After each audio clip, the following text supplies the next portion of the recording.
मन में अगर क्रोध है तो वो भगवान की कथा सुनने नहीं देगा। एक बात बताइए, अगर सामने से आपका दुश्मन जा रहा है तो क्या आप उसको अपने घर के अंदर बुलाएंगे? आप स्वयं बोलेंगे कि आओ महाराज घर में बैठो?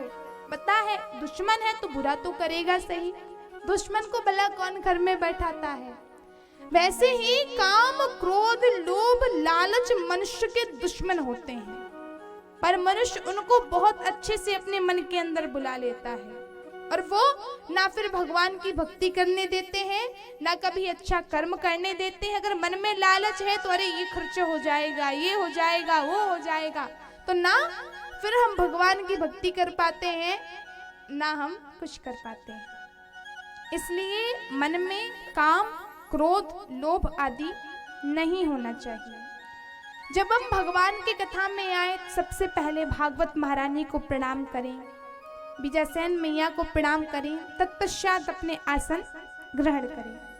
क्योंकि जो मनुष्य बिना भागवत को प्रणाम किए बैठ जाता है उसे वृक्ष की योनि प्राप्त होती है। दूसरी बात, हाथ जोड़ करके सच्चे मन से भगवान की कथा को श्रवण करें। नहीं तो महाराज पता चला इधर तो हरि की कथा, उधर रामायण चालू हो गई, इसने ऐसा कर दिया और उसने वैसा कर दिया। जो मनुष्य आकर के कथा में वार्तालाप करते हैं, बातचीत करते हैं, उन्हें उल्लू की योनि प्राप्त होती है। इसलिए कथा में बातचीत नहीं करना चाहिए। अब अच्छा उल्लू ही क्यों, कुछ और भी तो बना सकते थे भगवान। क्योंकि महाराज जब सामने इतनी अच्छी गंगा बह रही है, जब सामने इतना अच्छा भागवत महापुराण है, स्वयं भगवान श्री कृष्ण विराजमान है, और उसके बाद भी स्वयं परमात्मा के होते हुए भी मनुष्य इस संसारिक वार्तालाप में लगा रहे, इस संसार में लगा रहे, तो मनुष्य को उल्लू नहीं तो क्या कहा जाएगा? वो उल्लू है, क्योंकि भगवान के होते हुए संसार में रमा है। तत्पश्चात इस कथा में कभी सोना भी नहीं चाहिए। कथा में जो मनुष्य सो जाता है उसे चमगादड़ की योनि प्राप्त होती है। इसलिए सच्चे मन से बैठ करके भगवान की कथा को श्रवण करना चाहिए। भगवान की कथा बड़े भाग्य से मिलती है। कोटि जन्म समुत्थेन पुण्येनेव तु लभ्यते। जब मनुष्य के करोड़ों जन्मों के पुण्यों का उदय होता है तब जाकर के उसे इस भागवत शास्त्र की प्राप्ति होती है। चलिए महाराज एक छोटा सा भजन प्रभु के चरणों में समर्पित करते हैं। मिलती है प्रभु कथा की संगत कभी कभी, मिलती है प्रभु कथा की संगत कभी कभी, मिलती है प्रभु कृपा की संगत कभी कभी, मिलती है ज्ञान वाणी सुनने को कभी कभी, मिलती है ज्ञानी वाणी सुनने को कभी कभी, मिलती है प्रभु कथा की संगत कभी कभी, मिलती है प्रभु कृपा की संगत कभी कभी।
इस मन में कभी कभी उठती है धर्म भावना, इस मन में कभी कभी मिलती है प्रभु कथा की संगत कभी कभी।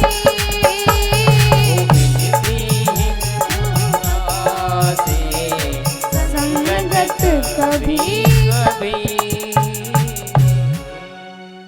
बोली श्री कृष्ण कन्हैया लाल की जय हो, भागवत महापुराण की जय हो। तो महाराज इस प्रकार यह भागवत कथा बड़े ही भाग्य से मिलती है। जब मनुष्य के करोड़ों जन्मों के पुण्यों का उदय होता है तब जाकर के उसे इस भागवत शास्त्र की प्राप्ति होती है।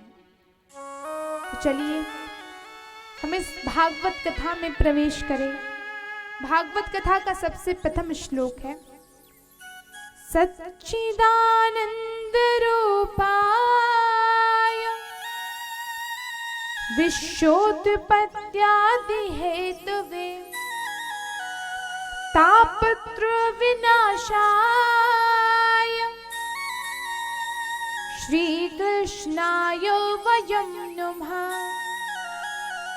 अर्थात सच्चिदानंद स्वरूप भगवान श्री कृष्ण को हम नमस्कार करते हैं।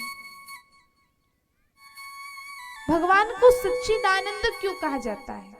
सच्चिदानंद अर्थात सच्चिदानंद का अगर हम संधि विच्छेदन करें, से अलग अलग करें तो सत चित आनंद, पहले सत अर्थात वो परमात्मा सत्य स्वरूप है, सत्य स्वरूप है। परमात्मा ही इस संसार में सत्य है और सत्य ही परमात्मा है। रामायण में श्री तुलसीदास जी कहते हैं कि धर्म न दूसर सत्य समाना, अर्थात सत्य से बढ़कर कोई धर्म नहीं होता। सबसे बड़ा धर्म क्या है? सत्य। हम सत्य बोले, सत्य मार्ग पर चले, उसके पश्चात चित्त, अर्थात वे प्रभु हर मनुष्य के चित्त में निवास करते हैं। तो ने कहा गया है चित्त, सत्य, चित्त और आनंद। आनंद अर्थात वे प्रभु हमेशा आनंदित रहते हैं। अब आप कहें महाराज उसमें कौन सी बड़ी बात है, हम भी हमेशा आनंदित रहते हैं। मनुष्य हमेशा आनंदित नहीं रह सकता, कभी दुख, कभी सुख, तो कभी चिंता, कुछ ना कुछ लगा रहता। पर वो प्रभु कैसे हैं? ना उनको दुख, ना सुख, ना चिंता, ना कुछ, वो प्रभु हमेशा आनंदित रहते हैं। तो प्रभु है आनंद स्वरूप, इसलिए प्रभु को सच्चिदानंद कहा जाता है। सत चित आनंद, सच्चिदानंद प्रभु को हम नमस्कार करते हैं, जो जगत की उत्पत्ति विनाश के हेतु तथा आध्यात्मिक, आधि दैविक और आधि भौतिक तीनों प्रकार के तापों का नाश करने वाले हैं। भगवान के नाम लेने से 3 प्रकार के ताप नष्ट होते हैं। कौन कौन से? आधि दैविक, आधि भौतिक और आध्यात्मिक। इन तीनों तापों का नाश होता है। रामायण में भी श्री तुलसीदास जी लिखते हैं, देहिक देविक भौतिक तापा राम राज नहीं काहू है व्यापा। जय सिया राम, जय सिया राम, जय सिया राम, जय सिया राम। अर्थात अगर भगवान की कृपा हमारे ऊपर है, अर्थात रामराज, अगर हमारे घर में रामराज है तो रामराज नहीं का हुए व्यापा, ये ताप मनुष्य को व्याप नहीं सकते। और अगर घर में रावण राज है तो महाराज ये ताप तो पहले है। भगवान की कथा, भगवान की लीला बड़ी ही अपरंपार है। सर्वप्रथम जब नैमिषारण्य क्षेत्र में नैमिषे सूतमासीनम विवाद्यो महामथीम कथामृत सास्वाद कुशलः सौन